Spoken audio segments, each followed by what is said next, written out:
जय भोलेनाथ। आज हम पढ़ने वाले हैं कॉस्ट शीट। इसमें बेसिकली कोई भी कंपनी में 3 डिपार्टमेंट होते हैं। एक होता है प्रोडक्शन डिपार्टमेंट जिसे फैक्ट्री कहते हैं, एक होता है एडमिनिस्ट्रेशन डिपार्टमेंट जिसे एडमिन या ऑफिस डिपार्टमेंट भी कहते हैं, और एक होता है सेल्स डिपार्टमेंट जिसे सेलिंग एंड डिस्ट्रीब्यूशन डिपार्टमेंट भी कहते हैं। तो ये बेसिकली 3 डिपार्टमेंट होते हैं, ठीक है। और अपने को ध्यान रखने वाली बात है कि direct material, direct labour, direct expense ये सब कहाँ लगते हैं? प्रोडक्शन डिपार्टमेंट में, मतलब फैक्ट्री में।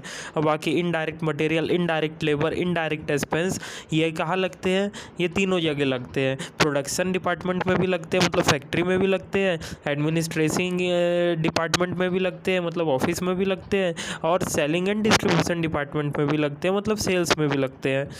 तो बेसिकली समझ में आया, मतलब जो direct material, direct labour, direct expense है ये सिर्फ प्रोडक्शन डिपार्टमेंट या फैक्ट्री में लगते हैं। बाकी indirect material, indirect labour, indirect expense ये प्रोडक्शन डिपार्टमेंट में, एडमिनिस्ट्रेशन डिपार्टमेंट में, सेल्स डिपार्टमेंट में, तीनों में लगते हैं, ठीक है। अब याद रखने वाली बात है कि अपना जो indirect material, indirect labour, indirect expense को एक साथ ओवरहेड कहते हैं, ठीक है। अब मैं कुछ एग्जांपल्स अब इसके बताता हूँ और इस हिसाब से अपने को कॉस्ट शीट चैप्टर में मदद मिलेगी। तो डायरेक्ट मटेरियल का कुछ एग्जांपल मैं तुम्हें बताऊँ तो जैसे कि अपन जियो फ़ोन बना रहे हैं, मुकेश अंबानी जी की फैक्ट्री है, तो उधर अपन जियो फ़ोन बनाते हैं। वहाँ कौन कौन रहता होगा फिर फैक्ट्री में? तुम्हें ध्यान रखने वाली बात है कि जैसे कि फैक्ट्री है, वहाँ जियो फ़ोन बन रहा है, ठीक है। तो जियो फ़ोन में लगने वाला जो मटेरियल है, जो डायरेक्टली वो फ़ोन में लगने वाला है, उसे डायरेक्ट मटेरियल बोलेंगे। जैसे कि प्लास्टिक हो गया, उसका माइक्रो प्रोसेसर हो गया, उसका कवर हो गया, ये सब ग्लास हो गया, वो सब क्या है? डायरेक्ट मटेरियल है। फिर जियो फोन में काम करने वाले लोग जो डायरेक्टली वो प्रोडक्शन में जुड़े हुए हैं, जो डायरेक्टली वो प्रोडक्शन में जुड़ के वो फ़ोन बना रहे हैं, है ना। और बात करेंगे जो डायरेक्टली वो प्रोडक्शन में लगे हुए असेंबली कर रहे हैं, मशीन को ऑपरेट कर रहे हैं, ये सब क्या हो गए? जो डायरेक्टली वो फ़ोन के अंदर घुस रहे हैं, मतलब लेबर जो काम कर रहे हैं, इन्हें डायरेक्ट लेबर बोलेंगे। और डायरेक्ट एक्सपेंस की बात करें तो जो फ़ोन बनाने में जो मशीनरी में पावर लग रही है, फ्यूल लग रहा है, वो बेसिकली फ़ोन बनाने के लिए जो रॉयल्टी लग रहा है वो फ़ोन पे, इसे क्या बोलेंगे? डायरेक्ट एक्सपेंस बोलेंगे, ठीक है, ठीक है। अब बात करते हैं किसकी? ये हो गई अपनी direct material, direct labour, direct expense की बात। अब कॉस्ट शीट में ये जो है अपना indirect material, indirect labour, indirect expense, इसकी टेंशन लेने की ज़रूरत नहीं है। जो भी चीज़ इनडायरेक्ट है ना, उसे ओवरहेड मान के बोल देना, ओवरहेड उसे, ठीक है। मतलब जो भी चीज़ ओवरहेड है, इनडायरेक्ट है, उसे ओवरहेड बोल देना। जो भी चीज़ इनडायरेक्ट है उसे ओवरहेड बोल देना, चाहे वो इनडायरेक्ट मटेरियल हो, इनडायरेक्ट लेबर हो, इनडायरेक्ट एक्सपेंस हो, उसे ओवरहेड बोल देना। अब ओवरहेड फैक्ट्री का है तो फैक्ट्री ओवरहेड, एडमिन का है तो एडमिन ओवरहेड, सेलिंग का, सेल्स का है तो सेल्स ओवरहेड, ठीक है, ठीक है। अब बात करते हैं कैसे होंगे ओवरहेड। फैक्ट्री के ओवरहेड जैसे कि बात करेंगे, फैक्ट्री के लिए जो क्लीनिंग मटेरियल लग रहा है, बेसिकली वो फैक्ट्री के लिए, वो क्या हो गया? फैक्ट्री ओवरहेड हो गया। एडमिन डिपार्टमेंट के लिए जो क्लीनिंग मटेरियल लग रहा है वो एडमिन ओवरहेड हो गया। और जो सेलिंग एंड डिस्ट्रीब्यूशन डिपार्टमेंट के लिए क्लीनिंग मटेरियल लग रहा है वो सेलिंग एंड डिस्ट्रीब्यूशन ओवरहेड हो गया। मतलब जो भी चीज़ इनडायरेक्ट है और उस डिपार्टमेंट में हो रही है वो उसका ओवरहेड हो जाएगा, ठीक है, ठीक है। अब कुछ और बात करते हैं अपन। ये हो गया, ओवरहेड हो जाएगा। और अपन कुछ जनरल नॉलेज के लिए बताऊँ तो बात, फैक्ट्री डिपार्टमेंट में वर्कर काम करेंगे, लेबर काम करेंगे। एडमिनिस्ट्रेशन डिपार्टमेंट में CA, HR, research and development वाले बड़े बड़े लोग काम करेंगे। और सेलिंग एंड डिस्ट्रीब्यूशन डिपार्टमेंट में सेल्स वाले लोग काम करेंगे, सेल्स एग्जीक्यूटिव, सेल्स मैनेजर, ये सब काम करेंगे जो कि सेल्स से रिलेटेड है, ठीक है, ठीक है। और इतनी बात बताया मैंने तुम्हें।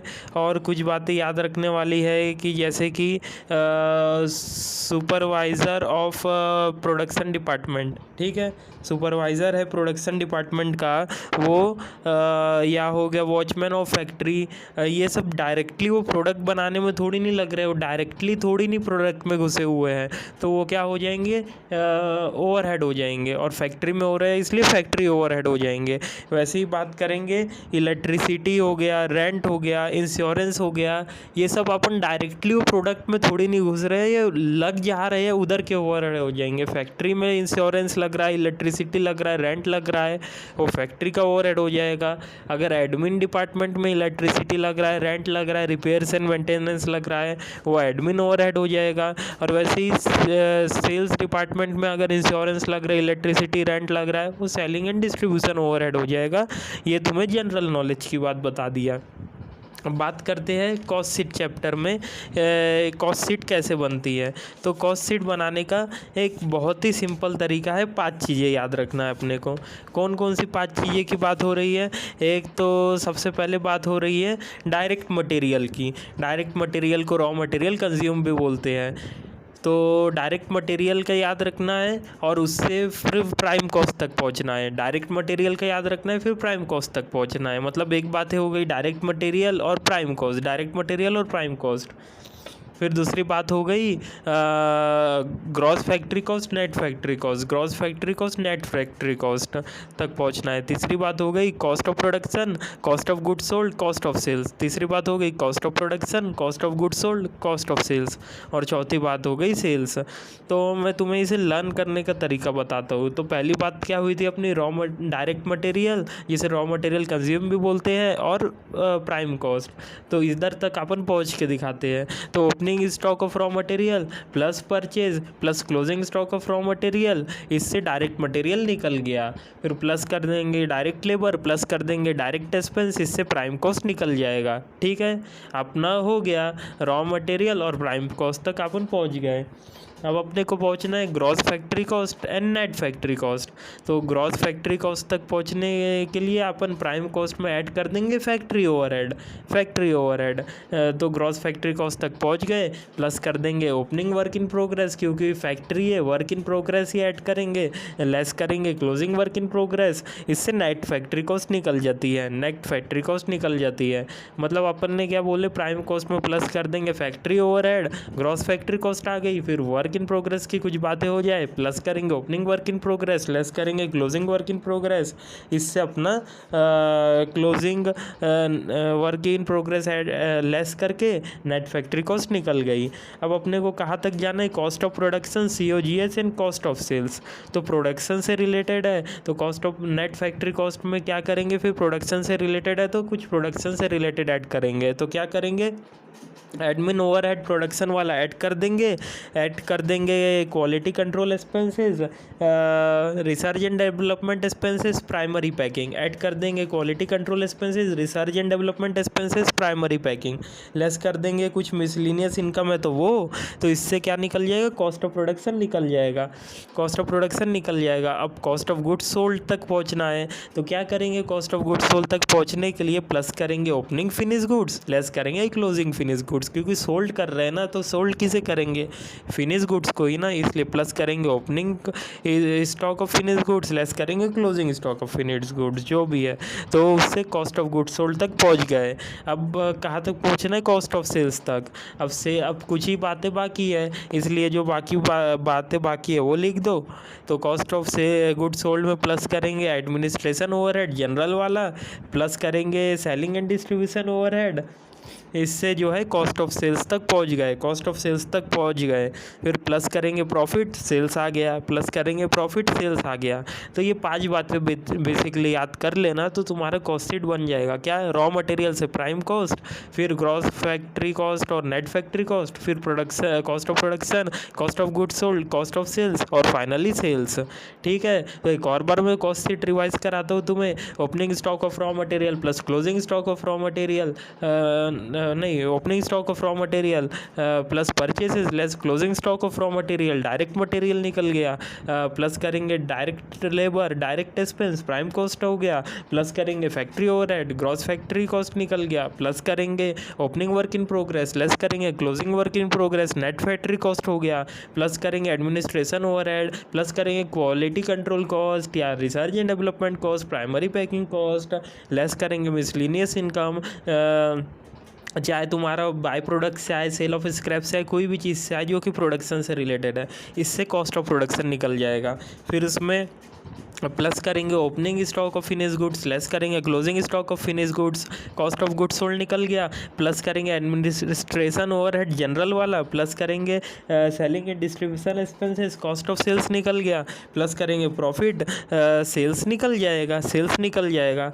अब कुछ बातें ध्यान में रखने वाली, कॉस्ट शीट से रिलेटेड बता रहा हूँ, ठीक है, कि डायरेक्ट एक्सपेंस को चार्जेबल एक्सपेंस भी बोलते हैं, डायरेक्ट एक्सपेंस को चार्जेबल एक्सपेंस भी बोलते हैं, फैक्ट्री ओवरहेड को मैन्युफैक्चरिंग प्रोडक्शन ओवरहेड या वर्क ओवरहेड भी बोलते हैं, फैक्ट्री ओवरहेड को मैन्युफैक्चरिंग प्रोडक्शन ओवरहेड या वर्क ओवरहेड भी बोलते हैं, और नेट फैक्ट्री कॉस्ट को वर्क कॉस्ट भी बोलते हैं, नेट फैक्ट्री कॉस्ट को वर्क कॉस्ट भी बोलते हैं। इससे पहले वाला फैक्ट्री ओवरहेड को वर्क ओवरहेड, हाँ, और नेट फैक्ट्री कॉस्ट को वर्क कॉस्ट, ठीक है, ठीक है। अब फिर उसके बाद में जो इंटरेस्ट एंड फाइनेंस चार्जेस है ना, वो कभी भी कॉस्ट ऑफ प्रोडक्शन में नहीं लेते हैं, इंटरेस्ट एंड फाइनेंस चार्जेस को कभी भी कॉस्ट ऑफ प्रोडक्शन में नहीं लेते हैं, उसे अपन जो आखिरी में कॉस्ट ऑफ सेल्स है तक अपन पहुंचते हैं ना, उससे पहले ऐड कर देते हैं इंटरेस्ट एंड फाइनेंस चार्जेस को, मतलब कॉस्ट ऑफ सेल्स तक पहुंचने से पहले ऐड कर देते हैं इंटरेस्ट एंड फाइनेंस चार्जेस को आखिरी में, ठीक है, ठीक है।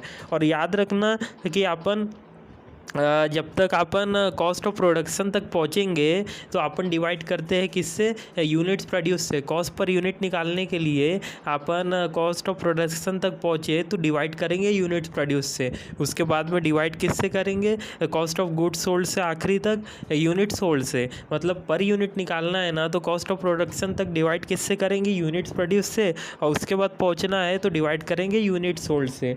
और फिर उसके बाद में एक और बात तुम्हें ध्यान वाली बताता हूँ कि अपने को जो, हाँ, ओपनिंग स्टॉक, क्लोजिंग स्टॉक जहाँ भी अपन निकालते हैं ना, वहाँ पे अपने को कॉस्ट पर यूनिट निकालने की ज़रूरत नहीं है।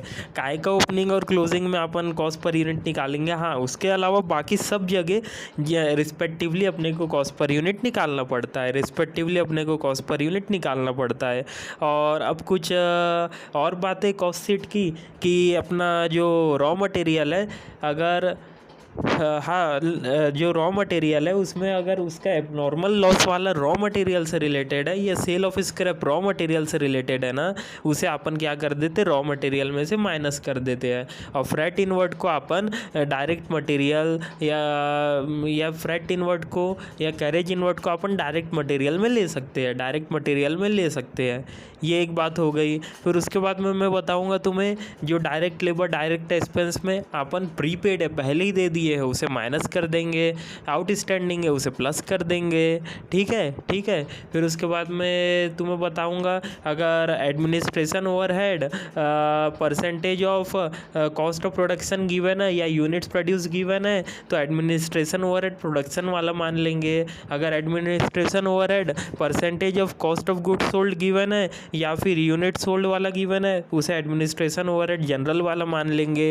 फिर प्राइमरी पैकिंग तुम्हें बताया हूँ जहाँ आएगा और बाकी अपना जो secondary packing selling and distribution में ही आएगा उसे, क्योंकि सेकेंडरी पैकिंग को रीडिस्ट्रीब्यूशन भी बोलते हैं, सेकेंडरी पैकिंग को रीडिस्ट्रीब्यूशन भी बोलते हैं, ठीक है, ठीक है।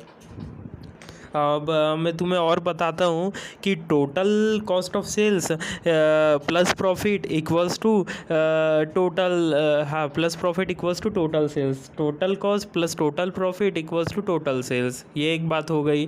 फिर कॉस्ट पर यूनिट वाला तरीका तुम्हें निकालने का बता ही दिया हूँ, total cost divided by units produce या यूनिट सोल्ड रिस्पेक्टिवली। और फिर उसके बाद है हाँ, यूनिट्स प्रोड्यूस कैसे निकालेंगे, याद करने का तरीका क्या है, ट्रेडिंग अकाउंट देखो ना तुमने, ट्रेडिंग अकाउंट तो ओपनिंग स्टॉक और यूनिट्स प्रोड्यूस डेबिट साइड में और क्रेडिट साइड में सेल्स और अपना क्लोजिंग स्टॉक, तो opening stock plus units produce equals to sales plus closing stock. इससे यूनिट्स प्रोड्यूस की इक्वेशन निकल जाएगी, यूनिट्स प्रोड्यूस की इक्वेशन निकल जाएगी, ठीक है। फिर उसके बाद में मैं तुम्हें बताता हूँ कि एबनॉर्मल लॉस हुआ, पेनल्टी, डिमोरेज चार्जेस, ये सब लगा, ये सबको इग्नोर करेंगे, ये सबको इग्नोर करेंगे क्योंकि ये एबनॉर्मल लॉस याद रखना मटेरियल से रिलेटेड नहीं, ऐसे एबनॉर्मल लॉस हो रहा है, ये सबको इग्नोर कर देंगे। ठीक है, ठीक है। और फिर उसके बाद में डिमोरेज पेनल्टी, इसे भी एबनॉर्मल लॉस जैसे ही इग्नोर कर देंगे। फिर जीएसटी अगर इनपुट टैक्स क्रेडिट अवेलेबल है उसे भी इग्नोर कर देंगे। हाँ, अवेलेबल नहीं है तो उसे रॉ मटेरियल में ऐड कर देंगे, रॉ मटेरियल में ऐड कर देंगे। ठीक है। और फिर उसके बाद तुम्हें बताता हूँ कि सब्सिडी ये सब है, रिस्पेक्टिव जगह से अपन उसे माइनस कर देते हैं, रिस्पेक्टिव जगह से उसे माइनस कर देते हैं। ठीक है। अब कुछ क्वेश्चन बताता हूँ। तो अपन ने जो मॉड्यूल के क्वेश्चन किए उसमें क्वेश्चन नंबर 1 में कुछ इम्पोर्टेंट बातें, मतलब इलिस्ट्रेशन 1 जो है, पेज नंबर किस में है अपना, पेज नंबर हाँ 6.9 में है। इसमें कुछ इंपॉर्टेंट बातें कि फैक्ट्री ओवरहेड को आर्स से पर यूनिट से, आर्स जो गिवन है इनटू पर यूनिट कर दो, फैक्ट्री ओवरहेड टोटल में निकल जाएगा। वैसे ही सेलिंग ओवरहेड भी और सेल्स भी सेम टू सेम है। ठीक है। और जैसे ही तुम्हें बताया ओपनिंग एंड क्लोजिंग स्टॉक में अपने को पर यूनिट निकालने की ज़रूरत नहीं है, ये एक बात बता दिया। फिर इलिस्ट्रेशन नंबर 2 बच्चा वाला है, उधर कोई टेंशन नहीं है। इलिस्ट्रेशन वाले 3 वाले में कि अपन ने इनपुट टैक्स क्रेडिट को इग्नोर करना, ये बात ध्यान में रखना। मोल्ड्स हो गया, जिक्स हो गया, ये सबको डायरेक्ट एक्सपेंस बोलते हैं, ये बात याद रखना। ये इलिस्ट्रेशन नंबर 3 की बात बता रहा हूँ। जॉब वर्कर डायरेक्ट एक्सपेंस में आ गया। फिर सेल्स वाला sales office building selling overhead में जाएगा। फिर यहाँ पे stock of raw material and work in progress है, वर्क इन प्रोग्रेस के बेसिस पे अपन फैक्ट्री ओवरहेड में डाल देंगे। फिर पोल्यूशन कंट्रोल अपने को फैक्ट्री का करना है इसलिए फैक्ट्री ओवरहेड में डाल देंगे। Administration overhead of factory work लिखा है, फैक्ट्री लिखा है मतलब प्रोडक्शन, एडमिन मतलब एडमिन, इसलिए एडमिनिस्ट्रेशन ओवरहेड प्रोडक्शन वाला हो गया। वैसे ही फंक्शनल मैनेजर की सैलरी प्रोडक्शन कंट्रोल में, ये भी एडमिन प्रोडक्शन वाला हो गया। फिर और मिसलिनियस इनकम अपने को sale of scrap, by product के सेल से ये सब आ रही है, वो अपन अपना बराबर कॉस्ट ऑफ प्रोडक्शन से पहले उसे माइनस कर देंगे मिसलिनियस इनकम मान के। ठीक है। अब प्रैक्टिकल क्वेश्चन 1 की कुछ इंपॉर्टेंट बातें बता रहा हूँ कि अपने को क्या है, इधर अपने को रॉ मटेरियल परचेज निकालना था और प्रॉफिट निकालना था। तो raw material purchase upon cost of goods sold के इक्वेशन से भी निकाल सकते हैं कि जो भी कॉस्ट शीट के बेसिस पे कॉस्ट ऑफ गुड्स सोल्ड तक पहुंचना है, और रॉ मटेरियल परचेज वैसे ही रखो तो अपने को परचेज का निकल गया। या फिर स्टेटमेंट बना के भी कर सकते हैं, उल्टा हो जाएगा सब चीज़ें, जो चीज़ प्लस हो रही है वो माइनस हो जाएगी। अब दूसरी बात बताते हैं प्रैक्टिकल क्वेश्चन नंबर 2 में कुछ खास बातें कि अपने को क्लोजिंग स्टॉक की यूनिट्स नहीं गिवन थी, closing stock of finish goods की यूनिट नहीं गिवन थी, तो अपन ने निकाल लिए ओपनिंग, वही वाला formula, opening plus produced less sold, इससे क्लोजिंग स्टॉक की यूनिट्स निकल गई।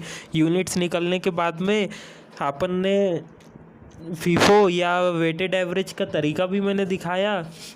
फीफो वाले में अपन ने कॉस्ट ऑफ प्रोडक्शन का जो कॉस्ट है divided by units into closing stock के यूनिट्स, क्लोजिंग स्टॉक निकल गया। इससे अपना ये हो जाता है सेकंड वाला क्वेश्चन भी। और जो क्वेश्चन नंबर 3 है इसमें 30% कैपेसिटी 30,000 यूनिट्स को बता रही है और 100% 1 लाख यूनिट्स को बता रही है, तो अपन उस हिसाब से मल्टीप्लाई करके निकाल लेंगे। और जो एक्स्ट्रा के कॉस्ट है ये 30% वाले को नहीं लग रहा है इसलिए उसे नहीं लेंगे और प्रॉफिट बैलेंसिंग फिगर आएगी। और एक आखिरी बात ध्यान में रखने वाली कि अगर बोलता है कि direct expense equals to 175% of factory overhead, तो इक्वेशन बना लेना और जिसे है डिवाइड कर देना 175% से, तो फैक्ट्री ओवरहेड निकल जाएगा। इसी के साथ हमारा कॉस्ट शीट का फुल चैप्टर रिवाइज होता है। और कुछ अपने PYQ वाले प्रणव सर के साथ क्वेश्चन कर लेना, कंप्लीट होता है कॉस्ट शीट, 1 लाइनर भी बना लेना।